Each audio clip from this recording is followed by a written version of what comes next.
but also one of the most sophisticated entries lyrically Eurovision has ever seen. I cannot believe 10 whole songwriters came up with such a nonsensical mess. It's incredibly shallow. This is clearly a parody. Again, super dire. Google Translate is working overtime, I'm sure. Who the fuck cares? Don't stop immediately. It's very fitting for a basic demon twink like him, with the weirdest, most pretentious sounding lyrics of all time. AI generated ass entry. It's a textbook case of pure and disgusting hypocrisy. Although Eurovision has somewhat of a shaky reputation and is often dismissed for just being a silly song contest, packed with either duo and formulaic pop songs or ones that are just complete cookiness and insanity, the contest has evolved to such a dramatic extent over the years that it has been delivering groundbreaking entries full of symbolism and genuine, deep lyricism. Okay, compliment season. Or so we thought.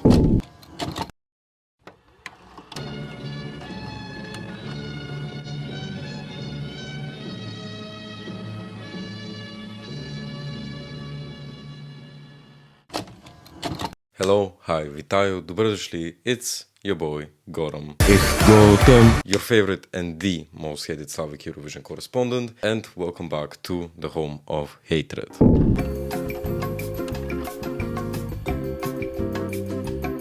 So, Eurovision 2025 was chaotic on multiple fronts. Not only was it messy in regards to what happened with all the controversies post-final, but also when it comes to the lyricism we encountered. From the national final season serving us some weird-ass gems like It's fabric, it's fantastic, I just love. yeah, the bar was in Dante's Ninth Circle of Hell, to say the least.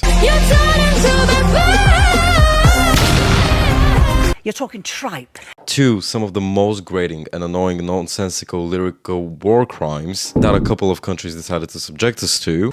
Okay. But all that does not negate the fact that Eurovision 2025 raised the songwriting bar to unimaginable heights. Several countries brought their A game, giving us some of the deepest, most touching and rawest pieces of lyricism this contest has ever seen. I'll never be my From cultural and historical messages that carry both strength and resilience, to intimate, honest and tear-jerking lyrics that leave you pondering, damn, maybe I should get on Prozac or Boba Xanax, do you know what I mean? Yes! Yes! As you can already tell from this intro and from the title of this very video, in this episode we will be bringing back my beloved format in which we rank and thoroughly dissect the lyrics of Eurovision 2025 entries. Most of you know me as a silly Eastern European yapper that edits his videos like a lunatic. True. But in reality, my biggest passion on this channel is analyzing lyrics and decodifying Eurovision entries and their messages. 2 + 2 is vagina, vagina, and vagina. So now that Eurovision 2025 is over, it's time for this year's sequel to my very first video on this channel.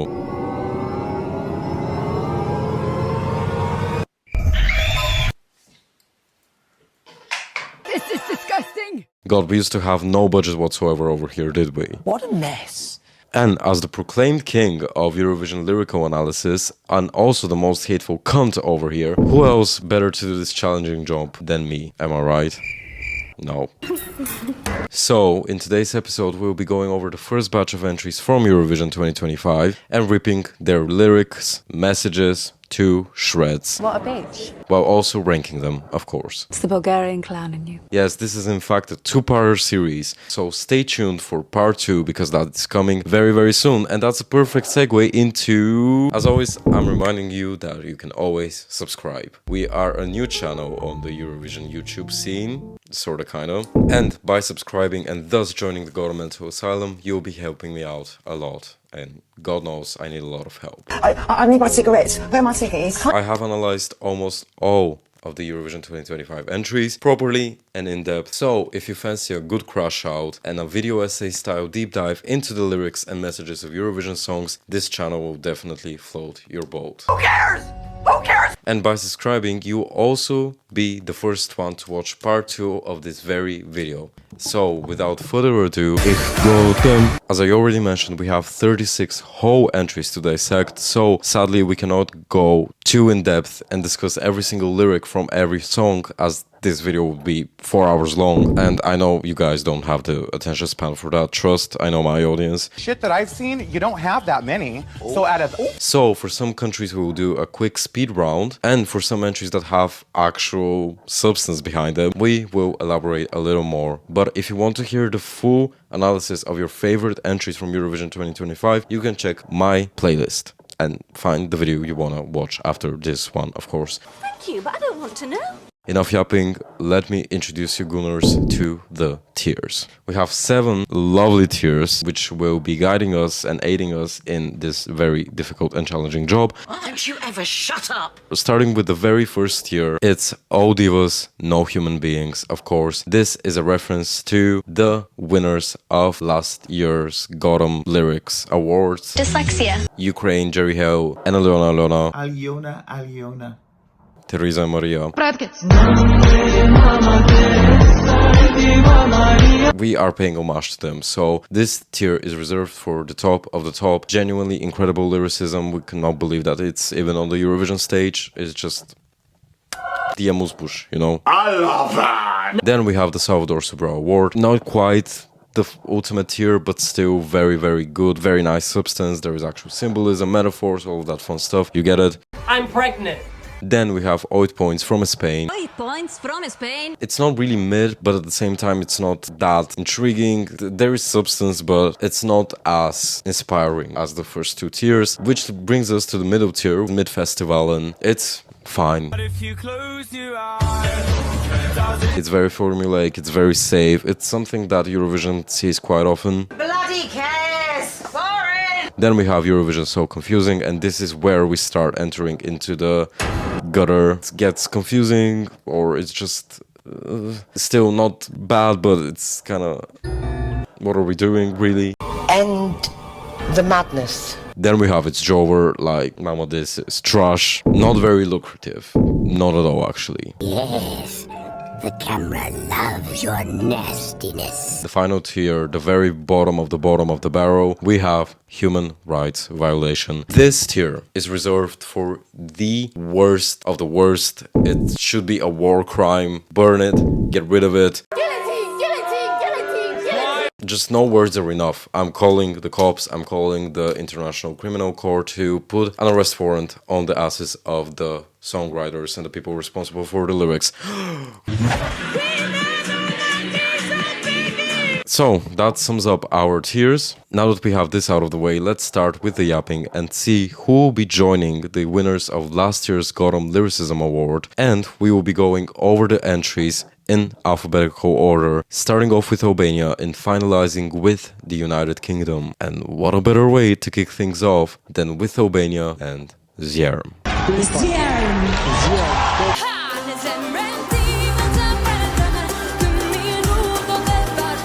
I mean, talk about an opener. I'm so glad we get to start things off with discussing not only my favorite entry out of Eurovision 2025, but also one of the most sophisticated entries lyrically Eurovision has ever seen. And that is the truth of the matter. Although Zjerm is so rich in symbolism and underlying themes, which of course is great for me and you, we cannot dive too deep into this because it will take us super long. Right. You joking? And I've also already made a whole video deciphering Zjerm and the lyricism in the song, so you can go check that out after you're done watching this. Folks, look on your computers. That being said, we'll be analyzing this masterpiece, and arguably the most important and unique aspect of this song is the historical context. I can't wait to find out. The use of the Geg dialect, which is prominent in the northern provinces of Albania and Kosovo, is not only crucial for the overarching center topic of the song, which is yearning for your homeland and calling on people to unite and to realize this envisioned utopian world inside of their homeland, which is expressed in the lines, "After the rain the world seems like a rainbow, no ambulances roaming the street, no one arrogantly speaks, and imagine a minute without soldiers, with no orphans crying, no bottles in the ocean." The Gag dialect within the lyrics acts also as a bridge between the message of the song and the personal stories of Shkodra Elektronike, two immigrants living in Italy, originally from Shkodra in Albania, where the Gag dialect is predominant. But arguably, most importantly, the Gag dialect is used in a way to critique the harsh reality of Albania's historical past, mainly the communist and authoritarian regime, which left long-lasting scars on the country.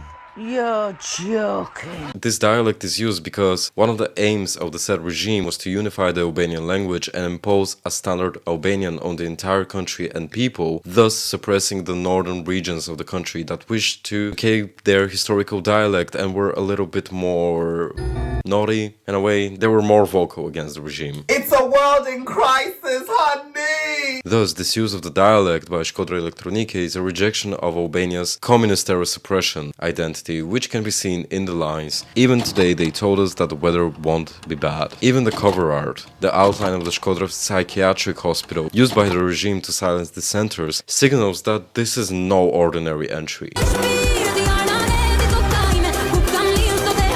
The lyricism of Zierm navigates trauma, resilience, and hope. It mourns the nameless people erased by the authoritarian regime, while also honoring the spirit and historical importance through metaphors of fire and traditional dance. The good people, the nameless people, dance vale in their souls.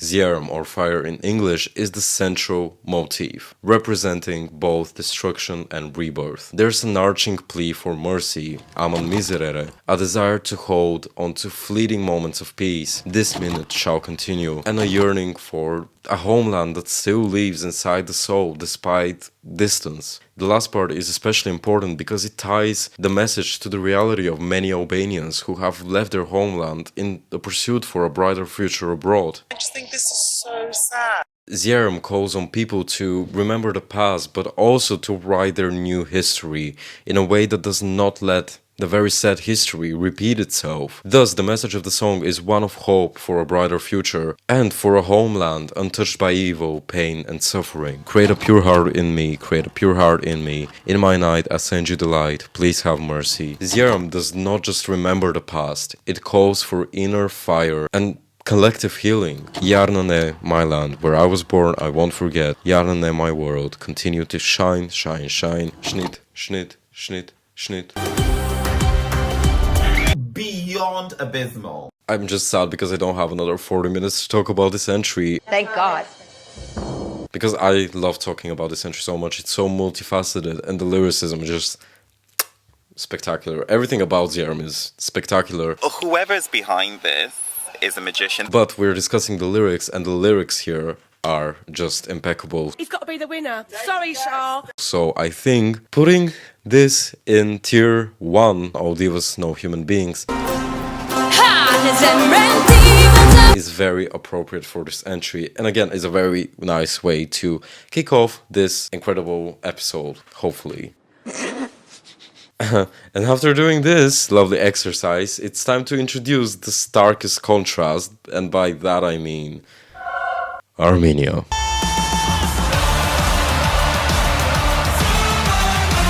Yo. I have no words. I cannot believe 10 whole songwriters came up with such a nonsensical mess. Is she serious? It took 10 people to write the lyrics, "I'm a survivor, stay alive." I was sharpening my knife. I got my bat shades on, jet black, I'm in my zone. I am out. Also solidify my opinion that this song has the level of mid that can only be found in a song produced by Swedish songwriters and was probably rejected in Melodifestivalen. And that is the truth of the matter. Also, this is the perfect opportunity to commemorate one of the most revolutionary and groundbreaking songs we lost this national final season, and I will be doing so by doing the most emotional spoken word reading ever done in the history of YouTube as a platform. Put some dedication, motivation, no negotiation. Da Queen Nation, I'm your guarantee, your embassy. I was good, wasn't it? Let's face it. But just no. Just no. There's no message. And it's very hard to break this streak, but after putting a song immediately into the first tier, I think it's very fitting to put this mess into the last tier. So off to tier 7, human rights violations. This goes as it belongs and as... just burn it. He said your fucking baby's gonna burn. Moving on to our milkshake man, we have Australia.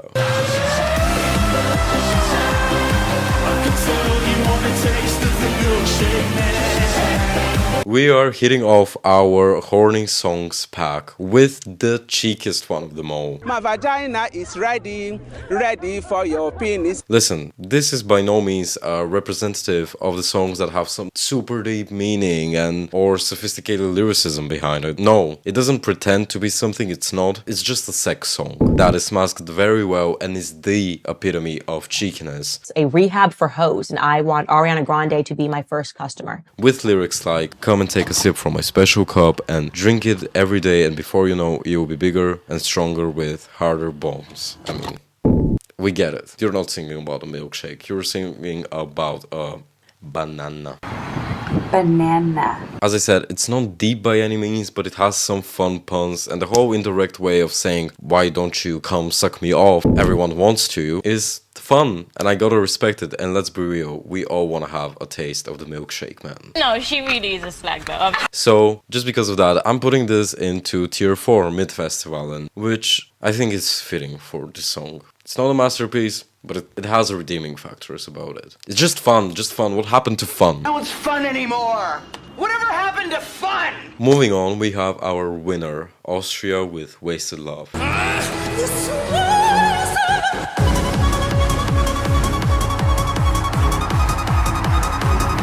Okay, it's time to become a negative Nancy, which, again, we usually reach that point sooner or later in every episode of ours, so stick with me, because I do not have a nice thing to say about the lyrics of this entry whatsoever. What kind of people are you? Sorry, I just don't. Here's my issue, which I touched on in my video in which I analyzed this entry and discussed Wasted Love and dissected it. It's incredibly shallow. It's incredibly shallow. Everything about it is just so formulaic. It's like, oh, it's a Eurovision song. Which is to be expected from a song that was produced in a songwriting camp with the aim of being a jury tearjerker. And that is the truth of the matter. Lyrically, Wasted Love is fine. It tells a story of emotional abandonment and a heartbreak with lines like, you don't want to go under, so you let me go under, which is a fucking crime on its own. Choices. Attempting to evoke deep pain and provoke the audience to be touched and very sad and shed a tear or two. But to me, this just reads as trying to be melodramatic, too hard. And it definitely is not moving for me whatsoever. The chorus is built around the repetition of wasted love, emphasizing the emptiness, and that follows reciprocated affection, yet it never quite digs beneath the surface. It's just not deep, it's very mid. So off to mid-festival and it goes. I'm sorry, call me a bitch. You are a slut and I hate you. If you want to write an emotional, heartbreaking song, do it like Fiona Apple or something. I want to be on the floor crying. This is just so uninspiring to me. It's...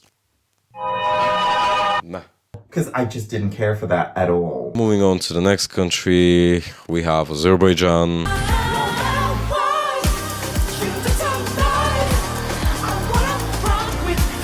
Again, super dire. Like, if it wasn't enough that this was a snooze face based on a song alone, the lyrics are even less exciting. Is there someone who's loving this? It's just such a plastic song with even more uninspiring lyrics, such an obvious rip-off of Maroon 5, except executed poorly in terms of lyricism. Sorry, but with lyrics like "Heartbeat takes control, move my body and soul, just one look at me, and I can stand the heat," and especially "Shadows in the neon light, this night is young, the beat is tight," the only tear you're getting is "Tear, Eurovision so confusing." Filth! That's what you are. Filth! As soon as I see neon and light in combination in lyrics, the sneaking suspicion that this was written using ChatGPT slowly creeps in, and very AI generated line, let me just tell you that. And that is the truth of the matter. Just such an uninspiring Mickey Mousey mess.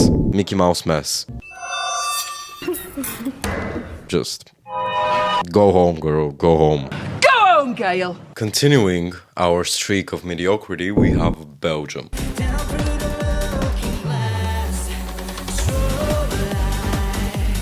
Listen, I like the song, but that's purely sonically, since the lyricism here is just lacking. You can tell that the songwriters wanted to put the focal point of the song on the whole vibe of it all, and performance and the whole rave and everything. Thus not really coming up with sophisticated lyrics to back that up, or just like a stable storyline. I'm definitely getting We Will Rave energy with this. Similar storyline of living in the moment and letting yourself be immersed in this club or rave setting and forgetting your worries and just letting your guard down. It's a generic song, you don't need to sprinkle glitter on it. As we can see in the lyrics, strobe lights getting lost in your eyes, cotton candy haze, we're floating around in space, skin tight, I feel so alive, caught up in this maze, it's where I wanna stay. The only more interesting interpretation approach I can take with this song is maybe that it can be about potentially chemsex, with all of the references to Alice in Wonderland and lines like "Step into the mirror to bright new dimensions, where clocks never tick and where love is the ending," and "Cotton candy haze, we're floating around in space." Maybe Red Sebastian is a big fan of being in a cat hole, and he's very enthusiastic about that, but that's a different story, and that's a big allegation I'm not willing to throw out there, so... That's called misinformation, disinformation, rage bait. But for now, we're settling down with the more basic and simple interpretation. It's escapism, Wonderland fantasy, love as an outdoor state, with rave, I guess. But lyrically, it's basically an Instagram filter with a beat, and that's about it. So off it goes to the mid-festival tier. Up next we have Croatia.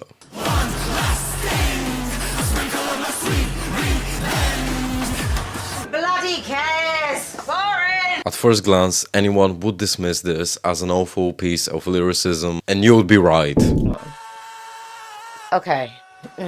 There's just such a lack of sophistication with this, it's insane. The whole center of this song revolves around the message of "you wronged me, it's cool now in the kitchen, that happens when you're bitten, but you got the wrong one, so I'm cooking up revenge, I'm stirring and stirring, deliciously pouring, one last thing, a sprinkle of my sweet revenge, and you wrong me, so you're gonna die. Take a bite of my poison cake and don't be scared, you'll be buried tomorrow," which is very fitting for a basic demon twink like him. Truth of the matter is, you and you know you. Analyzing these lyrics exhausts me so much. And that is the truth of the matter. I hate this whole symbolism of cooking and baking, it's so blah. Beyond abysmal. Plus, maybe there's something wrong with me and I'm deeply perverted. I'm telling you too much about my personal life. But when you say shit like "take a bite of my cake," all I can think about is eating ass. And that's the last thing I want to do to this person. You are rotten to the core. Call the police. This is why homophobia exists in the year of 2025. This is going to tier Eurovision so confusing, because I'm over it. Oh no. No. Never, ever, ever, ever again. Okay, from mid to bad to one of the most liked songs of all time on this channel, we have and Cyprus.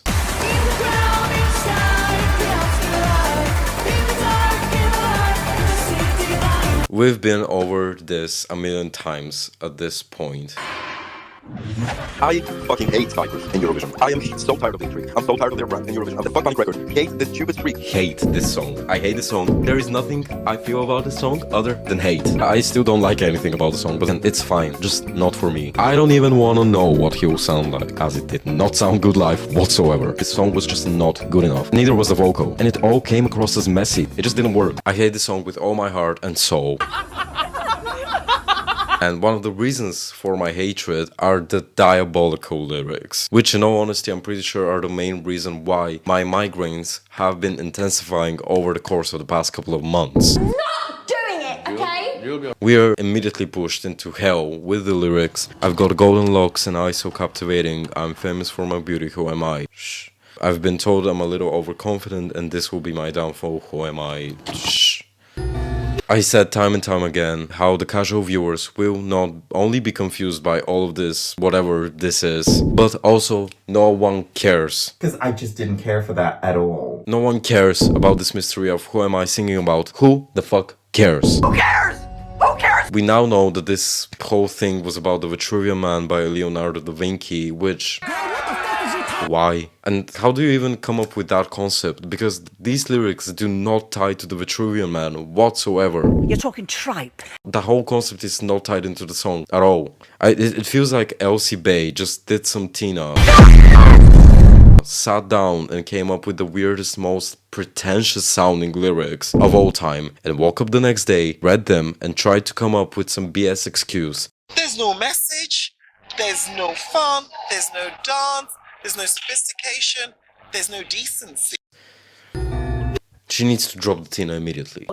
Yeah, keeping it real. Everything is just so ear-jarring. You can tell that they want to make it deep somehow, but instead we get a confusing mash of symbolism, jealousy, flowers from blood, follow from the bloodstream, all thrown together without a coherent thread. Like, what are we doing? Some people have to fill the lower ranking. Burn it. Jesus Christ. I'm not talking about this anymore, because if I speak, I will be prosecuted by the Helsinki Committee or something. Don't start with me, you gobby little cow. Staying in the mood. So, last tier human rights violation. Eternity in the purgatory for this, and whoever came up with these lyrics. Death to all of them. After this abortion of a streak, I can finally take a break from crashing out because we have Czechia next.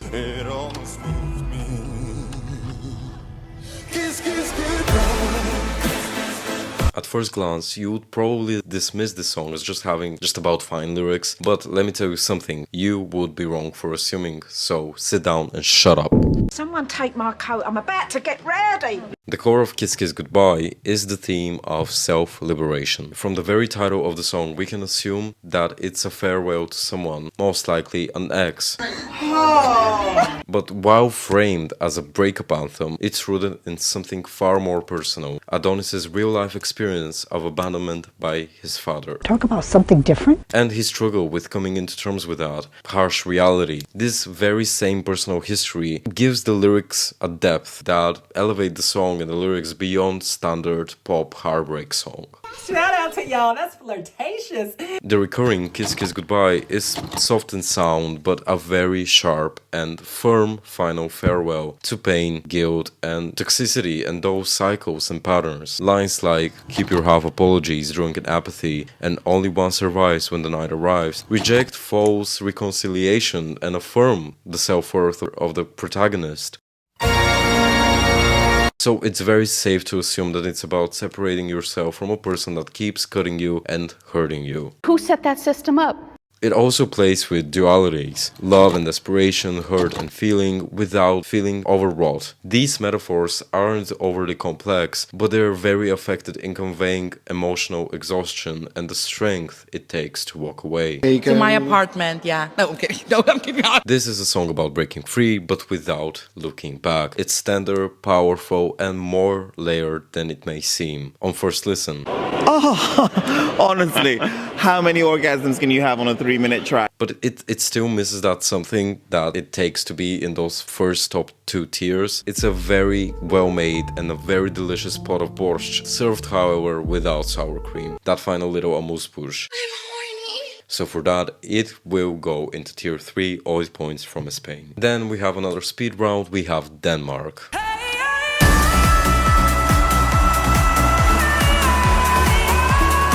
one word for it: basic. That's very rude, isn't it? Just what kind of people are you? Nothing is exciting about this whatsoever. Very Swedish approach to the lyrics. It's all very formulaic. It's about falling in love and tweaking the fuck out because of it, which makes me wonder, is it about the situationship or relationship? Shit that I've seen, you don't have that many. So out of... I don't know. It's just very, I have this romantic pursuit, this very hot man that brings the female hysteria out of me to the maximum extent. Very mid. It's fun, but mid. And we might love it, but objectively speaking, the lyrics are just not inspiring in any way. You evil little cat. So that's why it's getting mid-festival. Up next, we have the worst third place finisher in all time history of Eurovision. We have Estonia.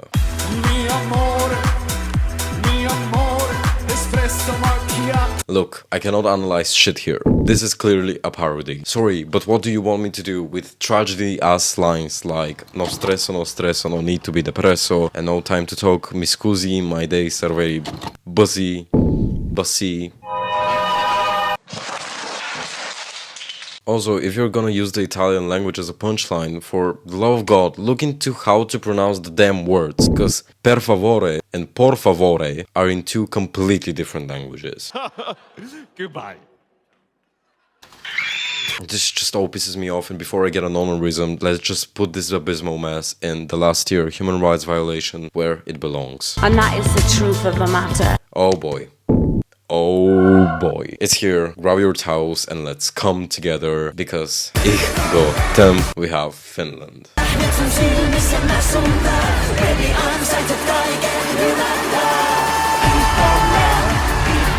Although y'all already know how much love I have for this song, and especially Erika, I'm gonna show you my genitalia. I am queen of vagina. I will try my best to stay objective. You're a slag and a liar. This song, lyrically, is best summed up in one word: unapologetic. You are a slut. It's bold and cheeky, but most of all, it's entirely unapologetic. I'm pregnant. I feel pregnant. Ich komme is an ode to self-liberation through sensuality. The lyrics entirely reject the old, tired narrative rooted in patriarchy that women should be tame, modest, and suppress themselves in terms of expression and sensuality and sexuality. I'm not upset, I'm fucking angry. Thus reclaiming female pleasure and power in a way that's both provocative and empowering. The act is selling sex, and I'm buying it. Of course, the song is cheeky and it's very self-suggestive. Queen of vagina. And it's built on a climax metaphor. We all know what ich komme means, not that many of you have experienced it. I didn't see that coming. However, the climax symbolism isn't just used for shock value, it's about owning desire without shame. And to boil this song down to a sex piece and just naughty would be dumb. From now on, this topic is out of bounds. As it's more multifaceted than that. Lines like, baby, you can still fall in love with yourself, and baby, give yourself and come with me, stars in your eyes and me on top of you, baby, you deserve everything good here. Turn this entry from a song that could be dismissed as purely carnal into something deeper, a declaration of self-love, autonomy, and transformation. I really like this. And don't leave alone. Really like it. Erika has realized her worth and has freed herself from the shackles placed on her by society. And she gives us her hand and takes us on this journey of liberation and empowerment through self-love and love in general. Also, let's not forget the lyrics reference Finnish mythology. For example, Langeta Loven, which evokes trance states tied to spiritual journeys. Et talaseu ken loven lanke just proves how thoughtful and skillfully made the lyrics are. Dyslexia. As a translation of that very line is falling into another worldly trance, but it also means to fall into a female crevice, a vagina basically. 2 + 2 is vagina, vagina, and vagina. I might seem a little biased and all, but this is my channel and this is my video. I don't give a fuck. Call the popo hole, call the popo, because I don't care. I'm putting this into tier the Salvador Sobral Award. Thank God we are continuing our streak with another eatery. We have France.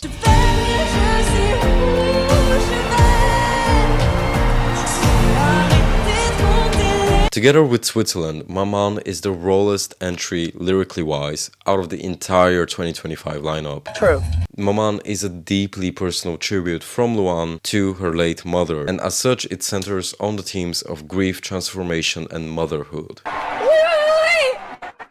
The lyrics closely follow Luan's emotional journey and growth from devastating loss and struggle to deal with the pain to acceptance and healing. This catharsis Luan experiences can be traced in the lines: "There are no more one-night stands, there are no more beds. In the end, you see, I've built my life and I've changed a lot, I've grown up a lot." The lyrics reflect on finding the inner strength to carry on and live for those who do not have that ability anymore.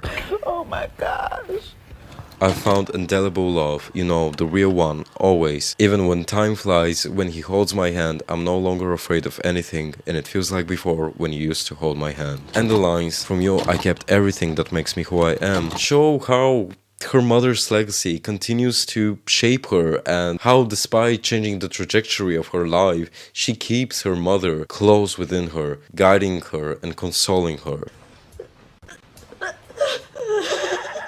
Rather than wallow in sorrow, the song embraces a tender, bittersweet strength, with the most significant shift coming when Luan, now a mother herself, reflects on motherhood. "Now it's me," she calls mom, transforming pain into purpose. I can't. Get out. It's just so touching. It's just so touching. I have cried because of these lyrics a couple of times, even though my Slavic-ass mom is thriving and having more fun than her own son, despite him being 20. And I just think this is so sad. I just love these lyrics, which means they're gonna be getting the Salvador Sobral Award tier. Thank God this year we're not dealing with France having another Slimane 2.0 situation, because God, that was. Not even gonna talk about it. And from such a good lyrical composition, we move on to our favorite genocidal Barbie, Mariam Shamanama and Georgia. Let it be here and there, everywhere. This song, Freedom, is a textbook case of pure and disgusting hypocrisy. It loudly and very badly, honestly, proclaims this undenying love for freedom and for the homeland, despite the very artist singing these lines being deeply and publicly aligned with the pro-Russian Georgian Dream Party.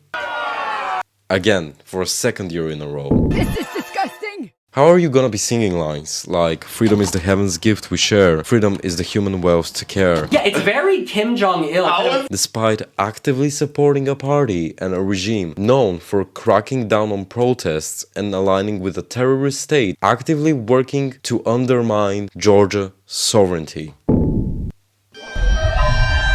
Very patriotic. Just very patriotic. Scum, scum, scum. And again, what are the people on the Georgian songwriting team for Eurovision on? Because we keep getting nonsensical lyrics like "Freedom is the mountain spring, fresh air, people let it be here and there, everywhere, I'm living my life with my smile, kindness is sense of my style."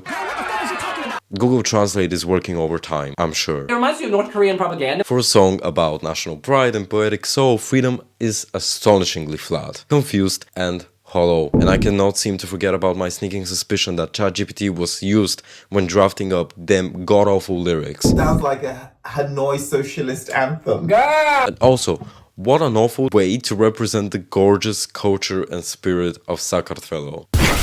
Human rights violation. Just...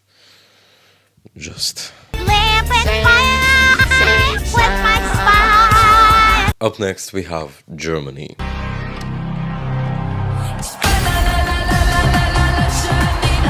Look, Baller, similarly to Belgium, even though here the execution is better, is all about the vibe of it all, not really about sophisticated lyrics. They're not bad by any means, and the central message of the song being letting go of a person that has wronged you and living your life to the fullest is okay. All you've done is complain. As we can see in the lines. So I change perfumes and buy myself a new outfit. I get that urge again. I want the end of the world. I think that's it. I shoot for the stars. It's fine. It's a little uninspiring, but genuinely works for this song. So, meh. There's more? Okay. Can't be too mad about it. Compared to some of the things we have seen already, it's not too bad, I guess. Yeah, Yeah. Ugh, tier mid-festivalen. And again, another stark contrast because we have Greece next.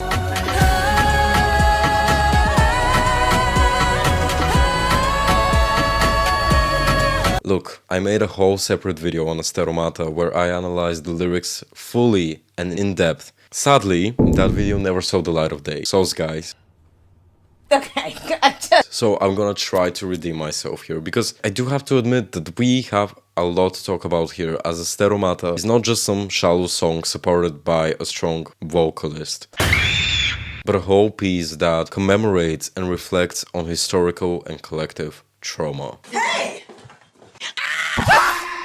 It's deeply tied to the ancestry of Claudia, as the lyrics explore themes of pain and separation caused by violence, specifically through the lens of the Pontic Greek genocide, during which hundreds of thousands of Greeks living in the Pontos region, nowadays in Turkey, were displaced, persecuted and killed by the Ottoman Empire in the early 20th century. Thus, the lyrics turn into a tribute to generational trauma and cultural memory. At the core of the lyricism sits the recurring plea, "My sweet mother, do not weep," which is tied to personal grief and mourning Pontic Greeks experience when separated forcefully.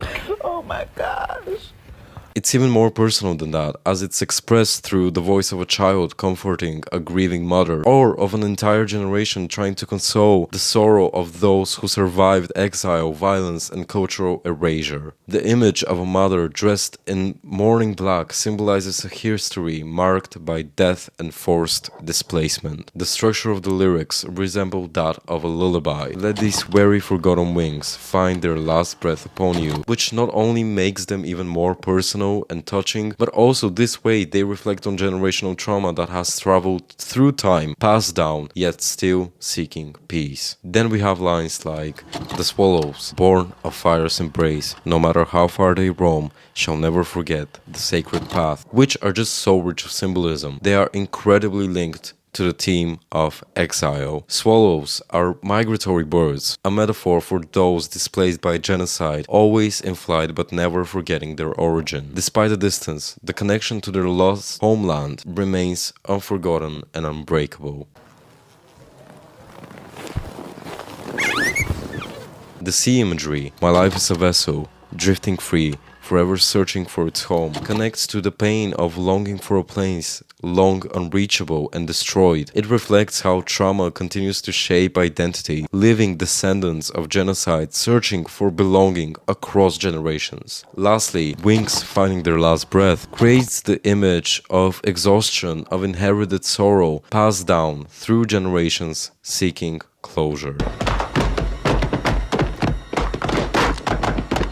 Even the stars, repeated like a mantra, feel like a lighthouse, navigating and guiding people through historical darkness. Ugh, just everything about this is so haunting. I think it deserves to be put into tier 1 of divas, no human beings.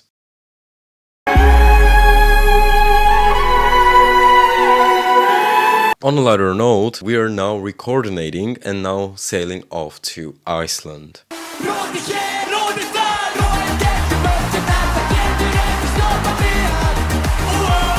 Of course, we are getting silly lyrics. Look at these guys. Look at them. The silliest to ever exist. What else would we be getting, honestly? All you've done is complain. It's just a fun song, and I especially like the references to the Faroe Islands and Greenland, with course towards the Faroe Islands. Yes, I'm ready. Stopping in Greenland. Yes, I'm down. I don't know if these references are connected to the boys' ancestry, but if that's the case, it makes me like them even more. If that shit was from the Balkans, it wouldn't be so wholesome, if you know what I mean. It's just a boat song. Don't overthink it. And just row. Row on the hair, what if the... Temptation, but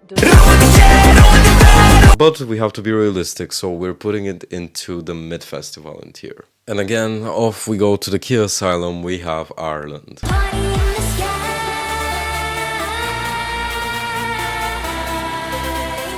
The good old times 5 months ago when I praised Ireland as having a great entry lyrically to this absolute travesty. all we know is that she saved the world. Reason 1. Reason 2. She got sent away but she wasn't afraid, though she was alone in a dark big space. Reason 3. She still wonders why, but she loves to fly. I hope Laika never died and that she spins around us still and that she has a party in the air and always will. Reason 4. I do not need more reasons. My god. I don't give a fuck if they're trying to rewrite the history of Laika and make it wholesome somehow. Don't. Stop immediately. I hate it. I hate it. I hate it. So fucking stupid and juvenile. I just can't. Fucking imbecile. AI generated ass century. Kill me. Kill me. Blast me off to space if I have to listen and read these lyrics one more time. I'm ending it all tonight, and yeah, I already know where this is going. The bottom. Last year. Don't. Thank God, after this abortion of a mess, we get to analyze a song with actual substance to it. We have Italy.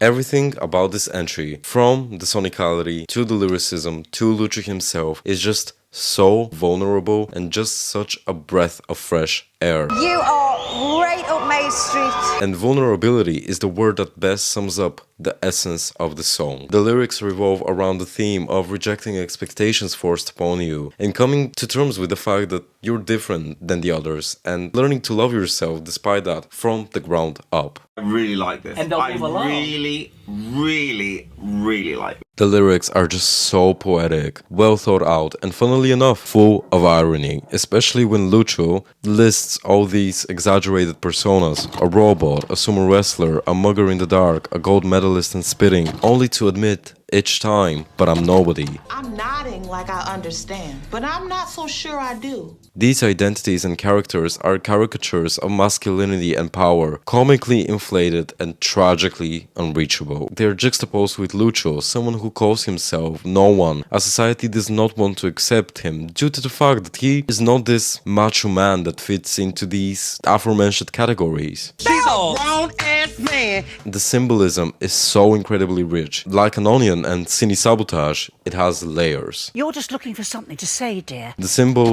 of the hand that lays golden eggs refers to the pressure to be exceptional and excellent in all aspects. The sunflower with sunglasses warns of blinding optimism, and the moons without craters are symbols of superficial perfection, beauty purely on the surface, something encouraged and put on a pedestal by our society nowadays. No. Look. And this reflects how we constantly compare ourselves to others. Each image reflects the struggle of the ordinary people navigating an unforgiving and ruthless world, as expressed in the line, how tough the world is for the ordinary ones. And this reflects how we constantly compare ourselves to the others, those who have perfect bodies and lives, and those who are rich and famous, and how this can destroy a person beyond repair. At its heart, the lyrics emphasize the disconnect between people who we want to be and who we truly are. One of my favorite parts of the lyrics is the reoccurring phrase, "Life is a child's play," and that imagery of a child being told by their mother evokes nostalgia and yearning for that long-gone innocence while stuck in the adult world and its emotional complexity. I had a very, very sad childhood. The final admission of Lucio, "I'm nothing but Lucio," is by no means one of defeat, but proudly and profoundly human and owning yourself. Are you gay, bi, or natural, or straight? It's a rejection of putting on a fake performance for everyone else so you can be treated decently. In a contest often filled with camp and kitsch and over the top and singer-songwriter BS. Austria. This song offers something so much more and so much more rare. Honesty wrapped in surrealism and strength found in admitting you're not made of steel. That was so powerful. This is absolutely getting tier 1. To be fair, the lyrical content is amazing. And I love the theme of existential dread, as that is something I experience on the daily, being a law student and a content creator in the Eurovision community. Who set that system up? And it's time to do a quick little check-in. So, what is the situation as of now? You can see it on your screen. Our leaders right now, we have Albania, Italy, and Greece. which is a perfect segue into me wrapping up part 1 of this very video. Happy Christmas, you old slapper.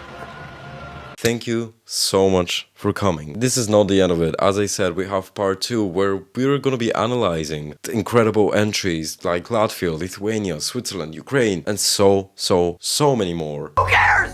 Who cares? And as well, we will be crowning our winner of this year's Gotham Lyricism Award, and we will be proclaiming the entry that has the best lyricism out of the Eurovision 2025 lineup.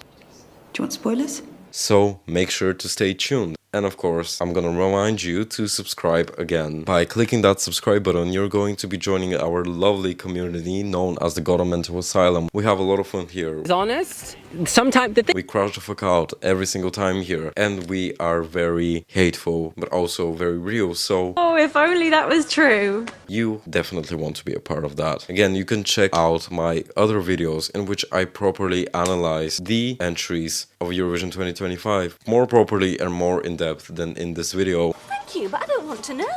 As always, you can follow me on social media. You can follow me on Twitter, where it's very messy. It's just bullshit, just yapping. I'm gonna show you my genitalia. And then you can also follow me on Instagram, where it's a little more personal, a little bit more of my personal life outside of this contest, outside of this fandom, and outside the mess of it all. Right, this is me checking out. Job's done. As always, it was your boy, Gotham. It was my pleasure to have you around this time. And see you very soon. Forever and always, Gotham.